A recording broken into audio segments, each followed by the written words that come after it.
Welcome to a virtual edition of the Gazette's Pints Politics. So we're on Zoom tonight, which is great, but our next Pints Politics is October 14th, and it will be outdoors at Millstream Brewing in Amana. The October event will coincide with the Gazette's Iowa Ideas Conference, October 14th and 15th. So the idea is you can do a virtual Iowa Ideas Conference during the day and then come join us for a beer and political discussion in the evening. I want to welcome our special guest for tonight. Nicole Shaw graduated this spring from the University of Iowa with a degree in journalism and English with a focus on social justice. She writes for an astounding number of publications to me, which we can talk about later in the show, and is an editorial fellow for the Gazette. So thanks for being here, Nicole. Thank you for having me, and thanks for that lovely intro. Made me feel really good about myself. Much deserved. So joining Nicole are Gazette Insights and Opinion editor Todd Dorman, Gazette political reporter James Lynch, and Gazette columnist Adam Sullivan. So let's get started. In recent weeks, Haitians have begun gathering under a bridge in Del Rio, Texas, hoping to get asylum in the United States.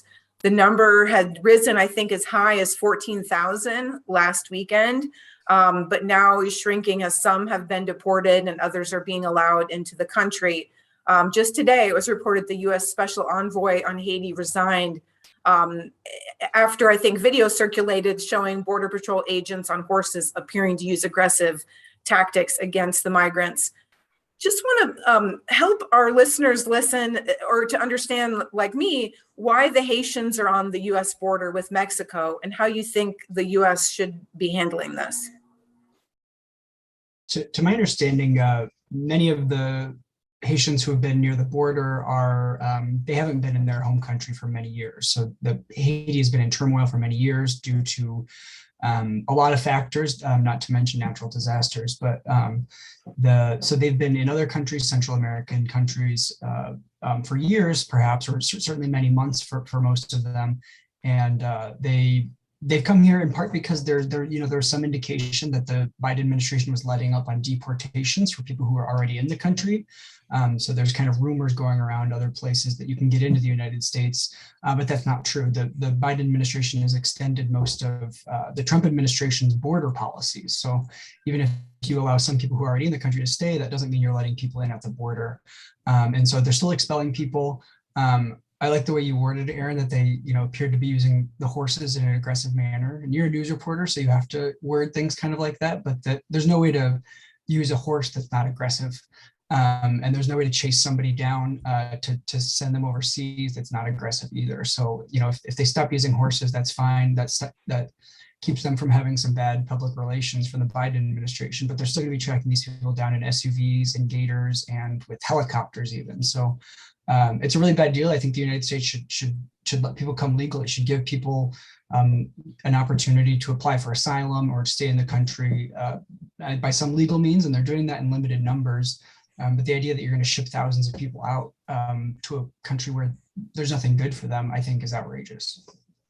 Yeah, I agree with Adam. It's, basically Haiti has been a mess for the last decade. They had a bad earthquake in 2010. Their government's been corrupt. The president, I believe that's what they call him in Haiti, was assassinated, I think, in July, and then we had another huge earthquake in August. It's the poorest country in the Western Hemisphere. The security situation there is so bad that our own diplomats and Americans working there are basically in a bunker that passes for an embassy, and we're deporting people back there that may have left 10 years ago as children and have never really known anything about Haiti, and now they're being dropped back in there with all of this strife and danger. And I mean, it's a horrible decision by the Biden administration.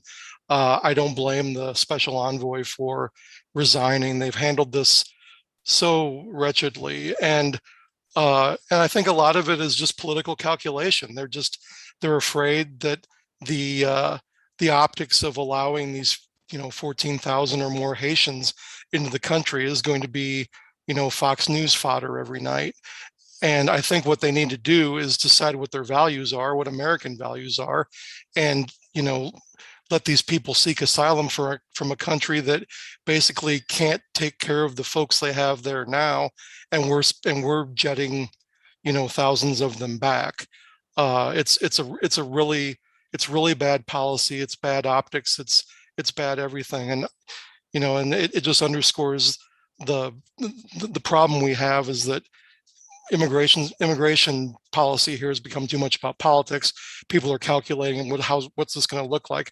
We shouldn't care about that. We should care more about what these people need and what sort of help they need. And whether that's politically, beneficial or not, we really shouldn't care.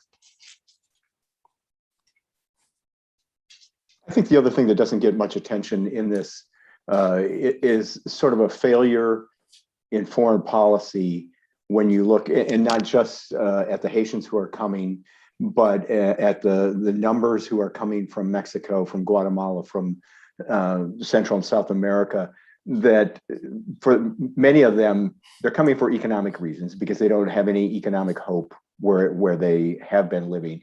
And, the folks who are upset about the numbers of immigrants coming in this country also don't seem to want to do anything to help those economies. So people have opportunity in Guatemala or in Mexico or in Haiti. And I mean, Haiti probably is on a whole different level because of the natural disasters they've experienced again and again. But, we haven't done anything to help these economies in the Central and South America to grow and to provide opportunity for people to stay there. And so it's only natural they look around and say, well, where's the best opportunity? It looks like it's in the United States. And so they head there.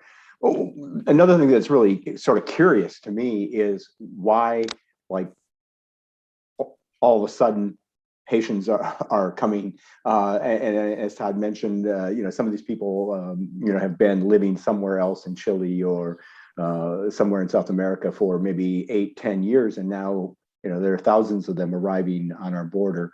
I'm not sure what the calculus is there, but again, I go back to the failure of our foreign policy to work with these nations and help them provide opportunity for their citizens.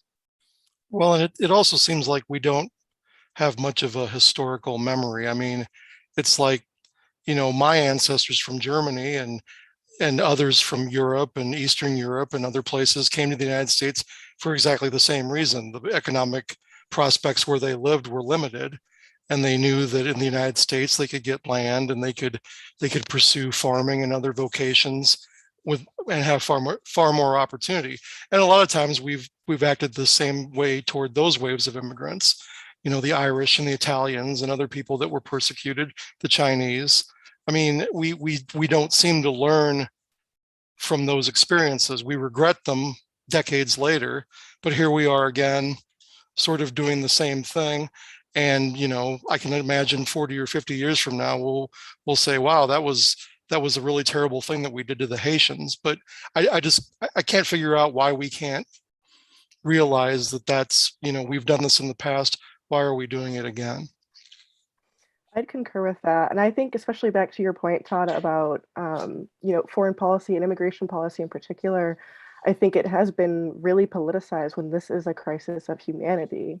And I think if you're especially looking at conditions that are arising because of climate change, which is only going to get worse with global warming, you're going to see very similar conditions of poverty and despair that is going to arise from these natural disasters, from droughts, from flooding, from other climate crises. And, I think it is truly disappointing, but also extremely disheartening, because I understand, yes, that like immigration policy is a complicated dance, but I think we're definitely not moving in the right direction in that dance. I mean, I think as far as solutions go, now's the time to really work harder at looking at border facility expansion and, appointing perhaps more immigration judges and courts to actually process these cases and handle them, instead of just having a revolving door of turning these refugees out and back into unsafe environments where, the economic climate is essentially collapsed. And I think it's also really ironic that at the same time this is happening,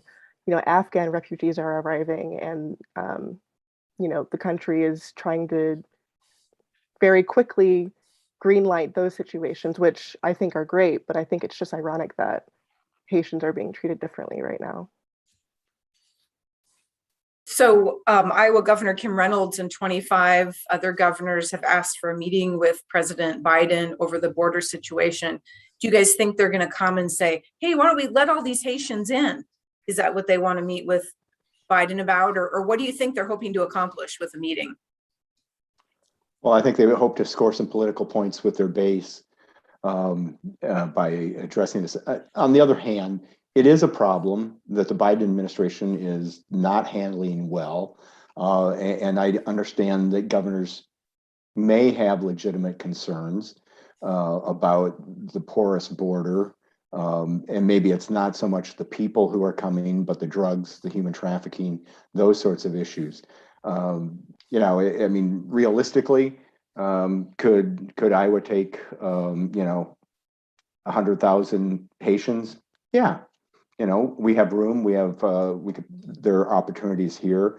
We hear every day from this administration that, there are more job openings than there are workers. So maybe this could be a win-win situation for Iowa and the Haitians, but I doubt that's going to be the outcome of that meeting if the meeting ever happens.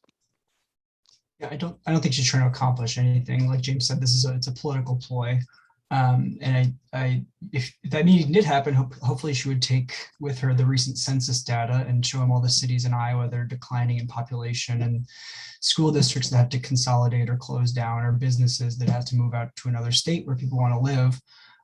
But it's a weird thing, because Biden deserves all the criticism in the world over immigration, but these governors are trying to come in and prescribe the precisely wrong solutions. They just want to have a continuous stream of law enforcement officers at the border, when the way to deal with this is to let more people in. The reason people are standing out there is because there's no legal pathway to get into the United States for most people in the world.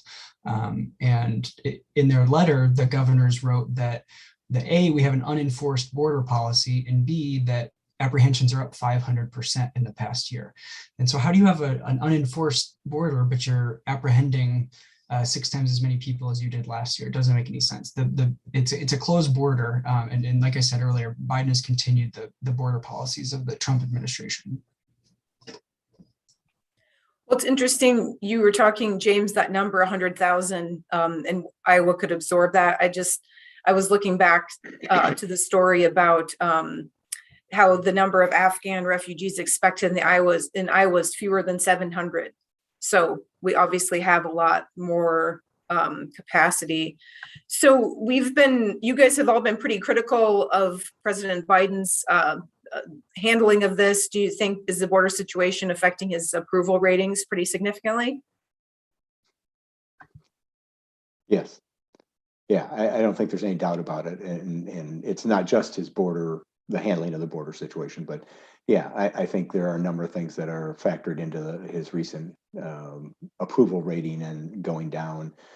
His handling of the exit from Afghanistan and now the border. The performance so far does not match what our expectations when he came into office. I actually just earlier this morning, I think it was this afternoon actually, I read a new Pew Research report that came out. And I think his approval rating has dropped by 11% since July. And this is a new September report. And that has definitely been attributed to some of these issues that we're seeing and the promises made during, his election run, and then actually seeing what's happening is not matching up with those promises. Well, and COVID also came back too. So any optimism people felt maybe in July has been lessened. So have we, Del Rio, Texas is the same place where Governor Reynolds sent our state troopers in July. Have we heard anything about whether Reynolds wants to send state troopers back to the border?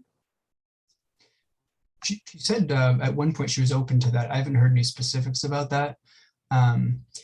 I mean, the fact is that they can go. I mean, like, they collected some drugs, they participated in some smuggling and trafficking activities, but they, even that force for that duration of time doesn't really have any impact on what's happening at the border. It really has to be a system-wide approach where, again, you have to let more people in the country so that there's not tens of thousands of people congregating around the border. Well, and I think, your reporting, Erin, we learned that some of the state's public safety officials weren't all that keen on sending their personnel down to the border. I think it might be harder for her to do that again, that there might be more opposition, especially now that people have seen, what it cost, and that there were people who counseled against the stunt. And I don't know if the state patrol troopers know how to ride horses, so they might have to ride the gators or whatever their tactic would be. There's So- no more horses in Del Rios now, they say. Okay, no more horses. All right. So former President Donald Trump will be in Des Moines at the Iowa State Fairgrounds October 9th for a rally. What exactly is he rallying for? Do we have a sense of what kind of attendance he'll have at this event?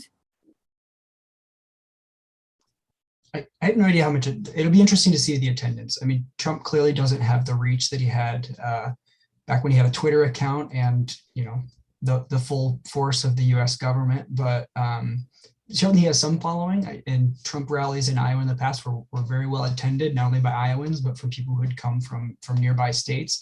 I'd be very surprised if you saw that this time around. Like I said, he just doesn't have the energy and the reach that he used to, but I will be interested to see which politicians are there. I know that Representative Hinson said that she would be there, but I'm interested to see, one, who shows up, and two, how they conduct themselves. I wouldn't be surprised if they're not quite as eager to stand up on stage and throw hats into the crowd, for instance, as they were when he was the president. And I have no idea what he's rallying for. I mean, he obviously has an idea in his head that he's going to run for president again, which could well be. But as far as I know, this is not associated with any cause or push for legislation other than just pro-Trump. I think, like most things Donald Trump does, it's for his ego. He's probably trying to keep a hope alive that he can run for president in 2024. A poll that I saw today said that he would beat either President Biden or Vice President Harris if he ran. Although the percentage of people who said he should run was under 50%. But yeah, as Adam was saying, it's going to be interesting to see which politicians show up. It really creates a challenge for them to. I mean, Representative Hinson talked about she's going because she'll be able to connect with her constituents who will be there. But on the other hand, do you really want to be seen with the disgraced former president? Even if he is popular with your constituents. I think Hinson and other Republicans are trying to draw this line between the president and some of his policies that they believe were, good policies, whether it was tax policy or deregulation or whatever. A lot of those policies that were popular with voters. So it's hard to walk away from them, even if you'd like to walk away from the president. Well, I think he's still popular among, folks in the base of the Republican Party.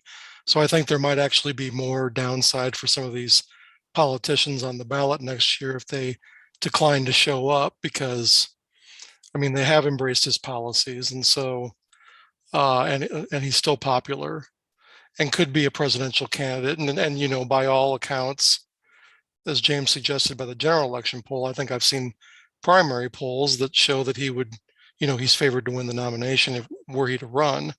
So I think they probably have to show up and share the stage with him, because I think that's what their voters, would expect.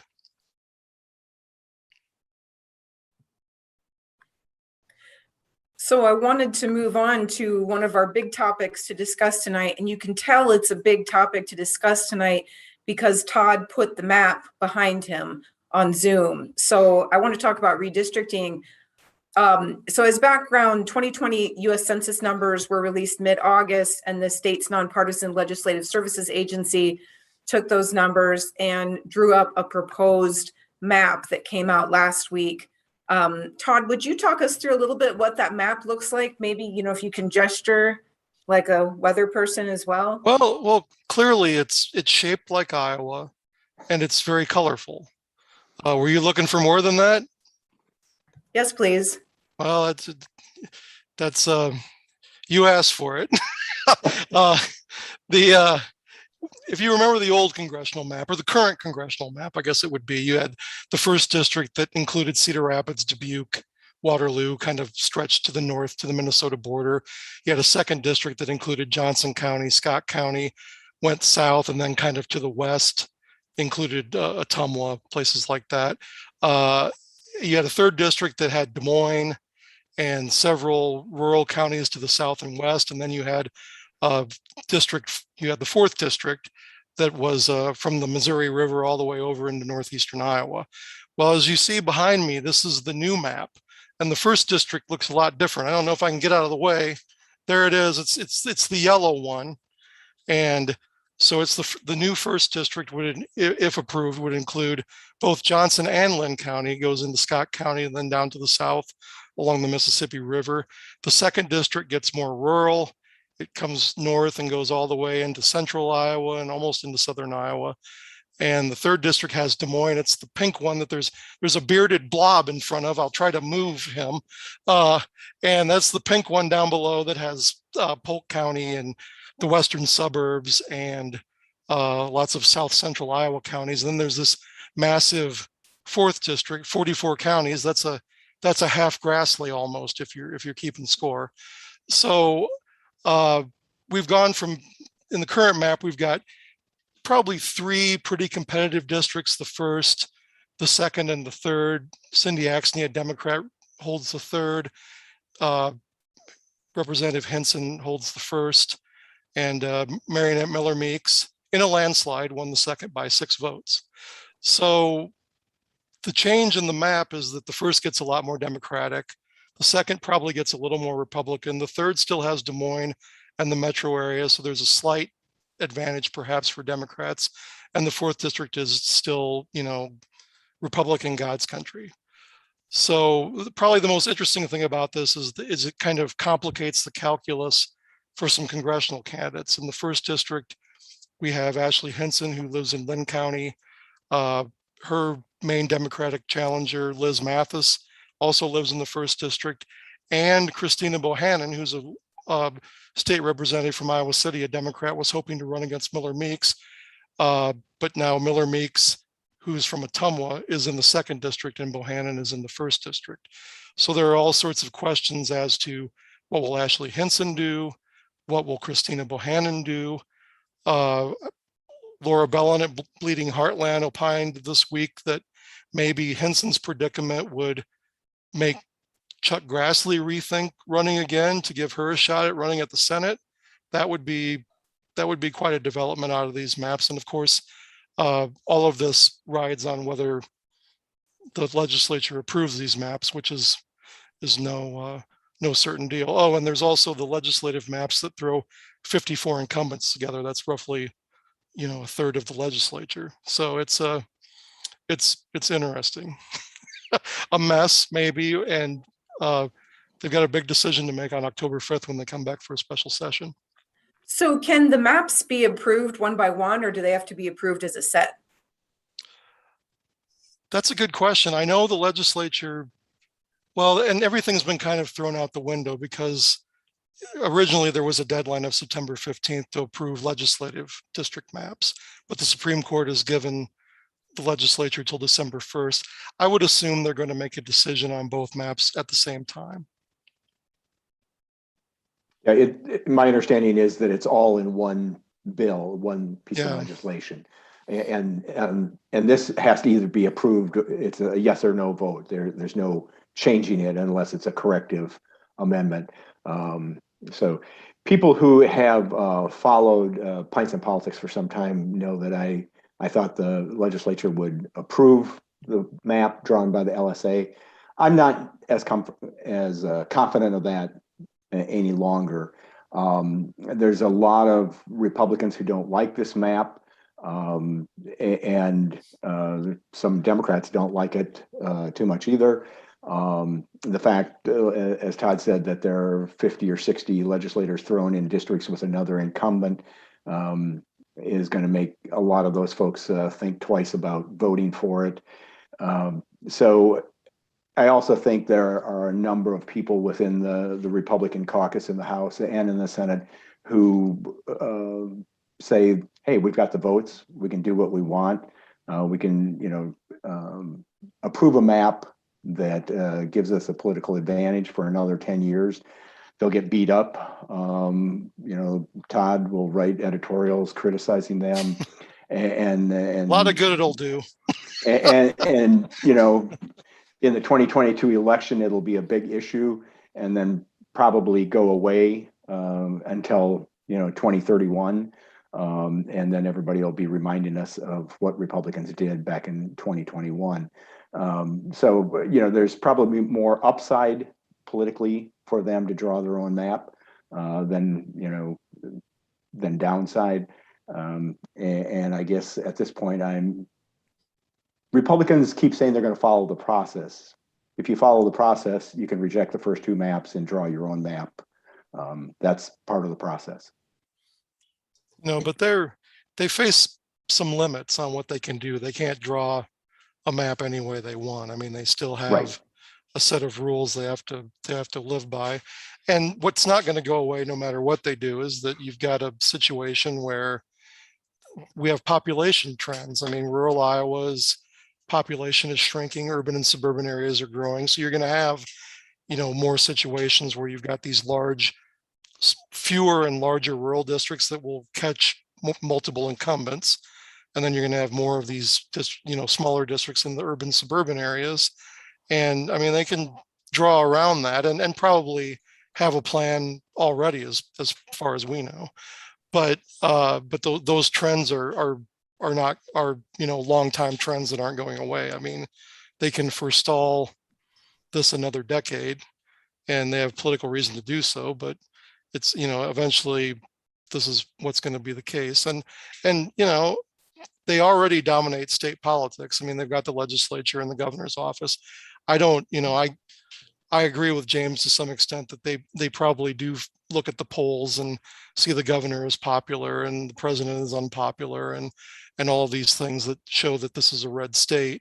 So they may go ahead and do that without much care for the fallout. But I don't even think this first map necessarily means that that their majorities would be in jeopardy. I think they'd probably still win.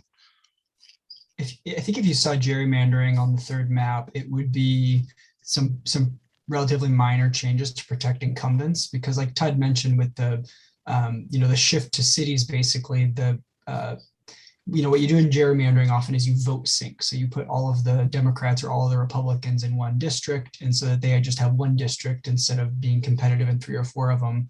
And that already happens in Iowa because Democrats are heavily concentrated in cities.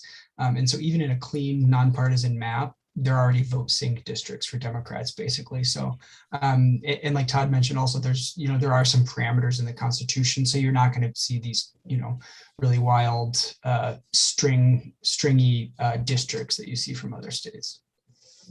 There are some districts, when you look at the legislative map, there are some districts that look rather strange. Some cities where there's basically like a donut districts. There's, but as LSA explains, it to try and keep, like for example, Waterloo whole in one Senate district. That's kind of what they had to do.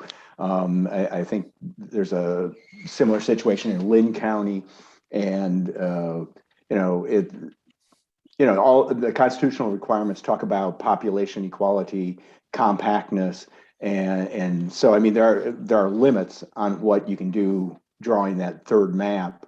I mean, it would be pretty hard to take gerrymandering to sort of the level that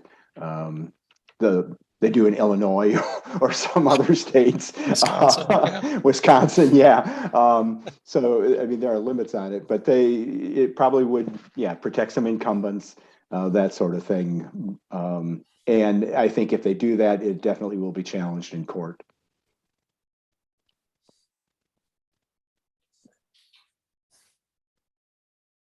The other thing is that I would say that anybody who says, looking at this map, here's what's going to happen, I don't think they really know what they're talking about. We've seen that redistricting generally has a big influence. We see a lot of turnover, but it doesn't necessarily mean that one party loses control, and that that's the effect of redistricting. I think, if you look at this map, you could have some pretty interesting outcomes. Look at that 4th district. It's solid Republican. It could become sort of the Johnson County of congressional districts where the primary is the contest. I mean, surely there's somebody in that district who thinks that they're smarter than Randy Feenstra. Maybe Steve King says, I'm going to run again. You look at the 2nd district, that's a huge area. Again, I mean, it's much more competitive than the 4th, for Democrats and Republicans. But I think it could become more competitive with primaries. People looking, people in Winneshiek County might say, like, yeah, we need some representation up here. We don't want somebody from Ottumwa representing us. So to say, to predict what's going to happen as a result of redistricting, I think is just sort of a fool's game. It would be cool if there was a safe Democratic district. I mean, I'm a Republican, but it would still be cool if there's a safe Democratic district, because then they wouldn't have to run such like boring, moderate milquetoast candidates all the time. They could run somebody who believes in something for once. So, James, I think you've attended the public hearings. I mean, it doesn't sound like they've been very well attended. Like, what are people there saying? There have been more people who have commented online than at the public hearings. Okay. And what's interesting is most of the comments really are not about the map. They're about the process. People really believe in the process. They're proud of this nonpartisan process. But when you listen to the comments or read the comments, very few of them talk about the map, that, this is a good map, that it's really about the process. And in fact, the Redistricting Commission this afternoon got into sort of a discussion about including some sort of a statement that said the overwhelming majority of people who commented supported this map. And at least one member of the commission said, well, they didn't even talk about the map. They just said they liked the process. Most of the people who had concerns, it dealt with the loss of representation for rural areas, rural communities. But we've talked about that. The population shifts sort of. What else can you do? If everybody's moving to Des Moines and Lynn County and Johnson County, rural areas are going to lose representation. I think Lynn County picked up one House district as a result of population changes. So, that it's just the reality of where people live. So I wanted to talk with Nicole a little bit and I just learn more about all the writing that she's been doing. So in addition to writing for the Gazette as an editorial fellow, you just finished a stint reporting on the Metro desk for the Chicago Sun-Times. I was wondering if you'd tell us a little bit about the type of writing you're doing there. Yeah, for sure. So they kind of threw me in and I did really anything. I was general assignment, actually. So I covered everything from entertainment to hard news press conferences. I would attend meetings, with the mayor there, or I would go to a TLC concert and cover that. So it was really exciting. And they kind of just threw me everywhere, which is a really kind of sort of an intense ropes course experience of trying everything and seeing where you fit and what you really like. But no, it was definitely, especially being in Chicago, very fast moving, very fast paced, lots of things for people to argue about and be mad about all the time and want to learn about. Definitely have an important public to keep informed with that many people living there. So you definitely feel that sense of responsibility. But I think, a typical day would be I would come into the newsroom, which was empty, by the way, because of COVID. So I would commute from the suburbs. I'm from Naperville, and I would go into the city, and the newsroom was just pretty much empty. There'd be maybe one or two other people there, one of them being the security person at the front desk. But yeah, I'd walk in, basically see what my assignments were for the day at 9 a.m. bright and early, bushy-tailed. They would send me out.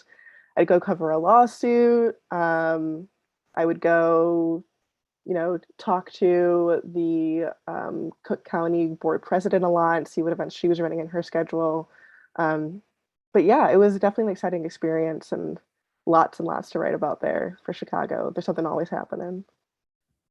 And so you are also editor of Off Kilter Media, which is an inclusive arts and culture company that I think I was looking at the website today, and it's pleasing. It's like relaxing but stimulating. I liked it a lot. So how did you get involved with that effort, and what do you like about it? Thanks. Yeah. Actually, I think it was probably pleasing because there's no ads on the website. We have prided ourselves on not taking ads, and so we're completely funded by ourselves and the subscriptions that we get, which is difficult and hard to do. But I actually got involved during my education at the University of Iowa. I was a sophomore, and I had seen the application on Indeed, I believe, and I actually just applied, and I got a call within an hour from the founder of the company. And we had like an hour-long interview, and then we had another interview in person a week after that, and then I was hired as a fellow, actually. And so I was kind of his right-hand person in just helping plan content and projects that people would be interested in. And I think what's really different about Off Kilter is that we really try to be as authentic as possible. And so a lot of our coverage is, yes, arts and culture, but we don't want to be asking artists or people that we're interviewing the same questions that they always get asked in interviews.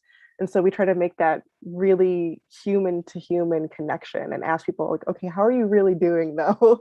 Because it's been a wild ride, I'm sure. And these are the things that have been happening in the world. And so we really want to understand you as a person and not just as an object and a commodity for people to consume. But yeah, I think that's kind of what interests me and pleases me the most about working for them. And so I was promoted from the fellow to junior creative lead, and then this past year to the editor.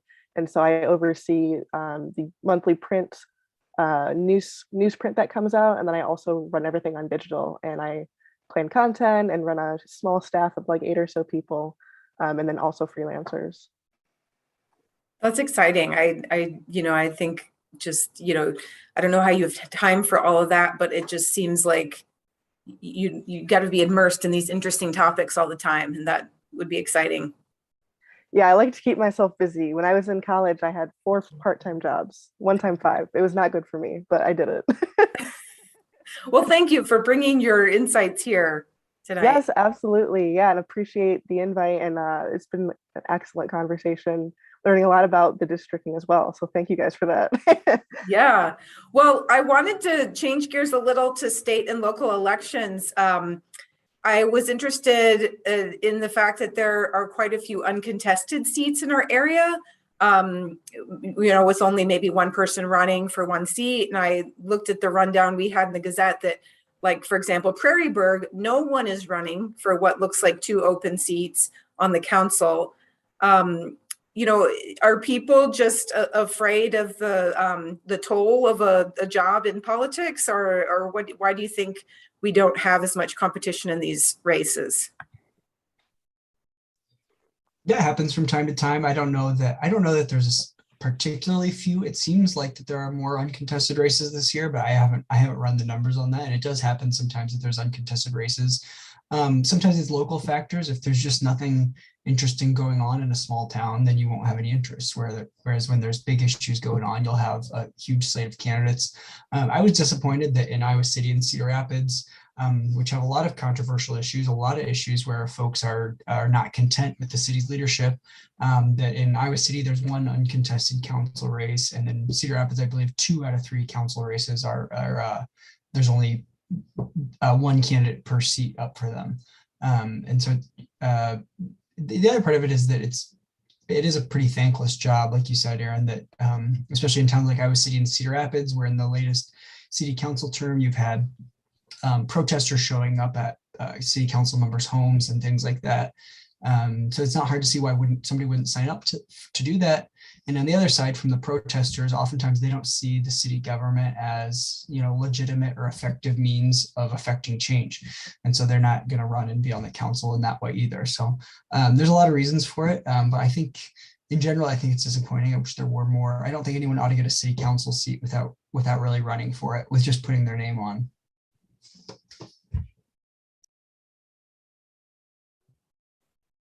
I think probably there's a lot of people who, if you look at the events of the past year or so, just are discouraged about running. The abuse that elected officials take seems to have intensified, and that's not necessarily everywhere. But at the same time, if you're thinking about running and you see what happens somewhere else, it certainly influences your decision.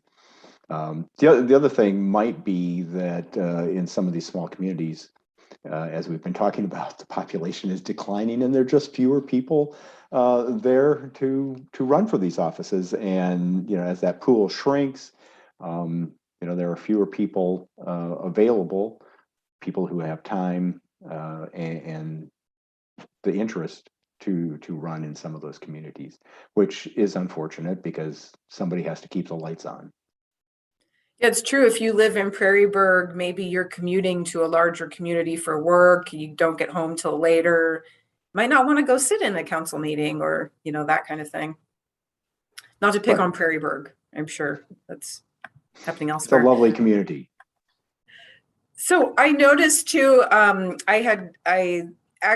in Des Moines had reported about a wave of conservative-minded Iowans running for school boards in central Iowa.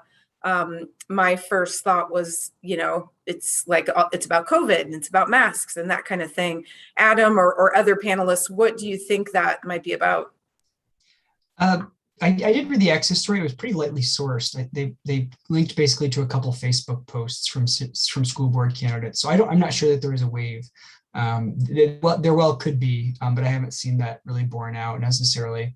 I think, and the other thing is, is it just that we're noticing that, or has that always been the case? Axios is a young news organization, but they don't tend to cover school board races, and even legacy news organizations like ours don't really cover school board races in mass. We cover just a handful of local ones, really. So I don't know that we can decipher trends, but to the extent that there are definitely a handful of candidates who have identified themselves as being anti-mask or anti-vaccine mandate, or the other aspect is anti-critical race theory, that there's people who are, that critical race theory isn't really taught in K-12 schools, but they want to see to it that it isn't, I guess.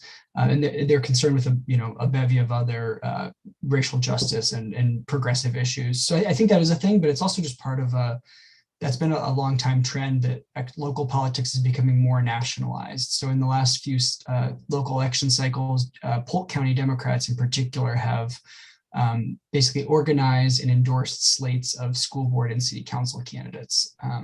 And that's certainly partisanship sometimes seeps into city council and school board races, but that's a pretty recent thing, that an official party apparatus would field a slate of candidates for school board. So it doesn't surprise me at all that right-wing folks would form their own slates. And it's depressing because school board used to be about like really local, hyper-local issues. It was about, should we build schools here?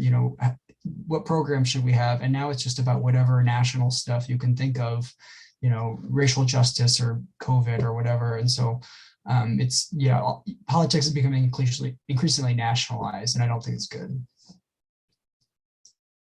Yeah, I would agree. I would say that, I am a young reporter, so I haven't been looking at school boards for a very long time, but I will say even over the past couple of years, I have definitely seen just like an increase of coverage of, videos from school boards about very national issues, whether it be critical race theory or the masks, just over the past couple of years. And I think especially within the past 2 years, I would say. I think on Tuesday I saw, a video from Ankeny school board members, shouting, I think it was like, we know where you live, we're going to stalk you, we're coming to your house, things like that. Talking about, the mask mandates and, the kind of controversy that's swirling around that. And so I think that definitely, I think, Adam, you're pointing to kind of just this saturation of sensationalization of like political issues that are being brought to school boards. It's been a long time since I've covered school boards, but my memory is that it had very little to do with education and more about buying school buses and putting roofs on buildings and bond issues, things like that. Folks who are running because they have some idea about what schools should be teaching or not teaching, might be greatly disappointed if they get elected, because it's a very thankless job, and I mean, it doesn't really seem to have that much to do with what's being taught and how it's being taught, so much as it is about the tax levy and sort of the nuts and bolts of running a large operation. If they really want to have an effect, they'll run for legislature and pass a law to say you can't teach such and such, right? That's the thing to do. Yeah. Well, and that's in my own school district. I live in the Linmar district. We've got 6 candidates, and 2 of them are pretty clearly motivated by the whole mask debate. But if they get elected, they're going to be just 2 votes on the school board. So I don't know if they think that they're going to be able to come in and overturn the pre-K through 6 mask mandate that they passed last week, but that's going to be kind of disappointing for them. And as James says, I mean, it is a lot of sort of approving bills and contracts and, seeing presentations on different programs, and it's not generally high profile. But yeah, and it's like Nicole was saying with these videos, it's like it's sad to see how the divisiveness that we've seen at the national level has really permeated these local issues. I mean, the idea of watching folks sort of scream at each other over this stuff is troubling, and you have to wonder, where does it go next? Because it's down at the local level now. And I mean, or am I going to walk out the door and see my neighbors shouting at each other one of these days? It's like how close is it going to get? Well, I think today we had a report of the new COVID numbers in the state. COVID hospitalizations were up this week, but the share of those who are children 17 and younger is down to 3% from 7% last week. Still a lot of kids out from school with the virus or quarantining.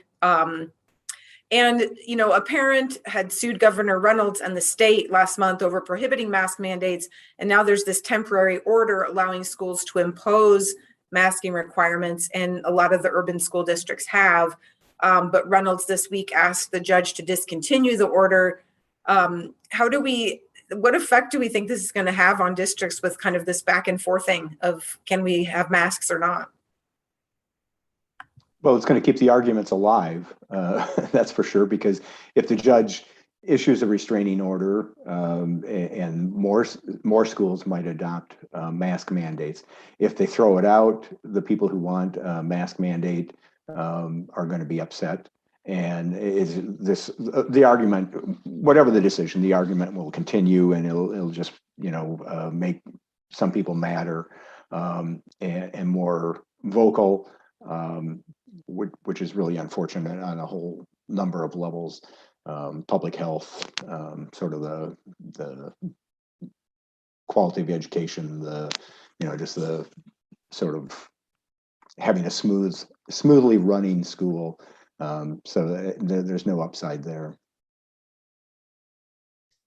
I'm interested to see I have no legal expertise whatsoever. I'm interested to see how it plays out, because in the order and in the arguments that they brought to the court, they're saying that you have to provide a safe learning environment for everybody. But typically we ask schools to make accommodations. There's very few cases where we ask fellow students to make accommodations for students. So like, you can't bring peanuts into a classroom with a student who has a peanut allergy, and that's like one thing we ask students to do. But asking everyone to wear masks is a different thing. It's a it's legally, it's not clear that that's the same to me as a school saying that the school has to provide, such and such resources. It's asking every student in the class to say so, or to do such and such. And so I'm interested to see how that plays out, especially if the COVID-19 pandemic lasts for several years, as it will. I mean, it will become endemic, but if it's at these levels for several years, will schools have to do mask mandates for several years? And also, are there other respiratory illnesses that infect children that will say that masks have to be worn certain times of year or perpetually by school children? So it's interesting. I think it's a complicated issue when you're talking about mandates of any kind. I don't think it's as simple as anyone on either side says it is. Well, and we could have waited to ban mask mandates until at least every kid in school could get vaccinated. I mean, we've got lots of elementary school, middle school kids that aren't eligible for the vaccine yet. I mean, they brought this bill up, on one day and passed it in the evening, and the governor signed it after midnight. I mean, there was seemed to be no thought as to how this might play against federal laws that prohibit discrimination against people with disabilities and that require that they have access to, public school. It just smacked of a political maneuver to please the sort of loud anti-mask protesters without basically thinking much about, well, what are the other implications of doing this? And, we've seen if you leave it up to schools, they don't all pass mask mandates. In fact, most of them haven't. Some of the larger school districts have passed mask mandates. So, I think we would have been best, first of all, leaving it in the hands of the local school districts to make the call based on what they're seeing with the illness and how many cases they're seeing and what the situation is, instead of sort of a state edict. And I think they should have been, if they really wanted to do this, they should have been more thoughtful about it instead of, sort of pulling a political maneuver late at night that didn't really take into account some of the consequences and implications of what they were doing. Well, and it has been interesting, to your point, Todd. Districts have done some different things. College Community this week said that kids in K through 6 were required to wear masks, which would coincide more closely with the group that has not had a chance to get the vaccine. So it even hasn't been district wide. So there have been some different policies there. I have a question that I suppose is a little more lighthearted to finish off the show tonight.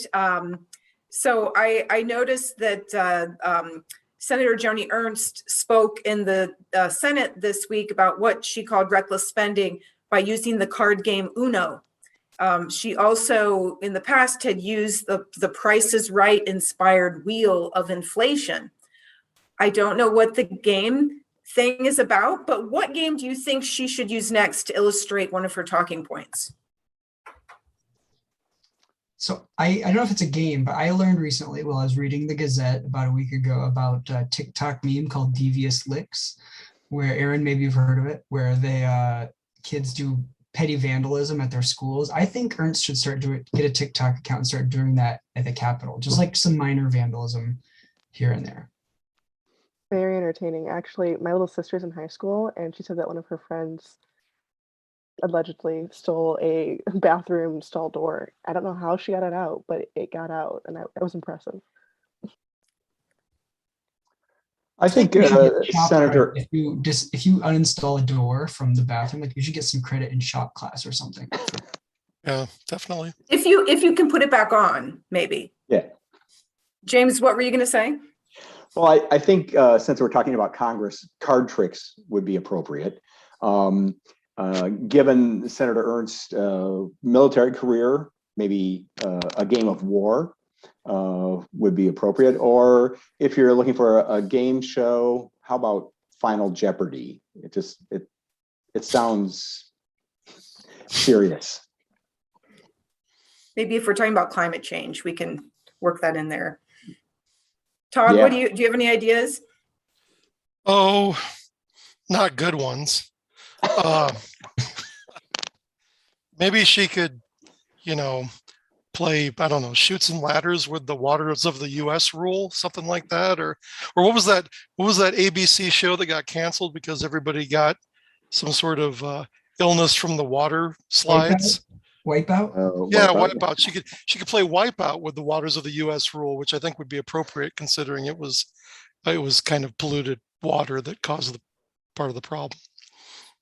What's the board game thing about? Has anyone heard her speak to that? Does she just think these are like helpful illustrations? I'm guessing she doesn't think of them. I think there's some innovative staffer probably. Yeah. Well, she's my age, so I can understand the fact that they're sort of outdated cultural references. I mean, Price is Right is still on, I guess, and people still play Uno, but that's, But she's no Bob Barker. yeah, it's, yeah.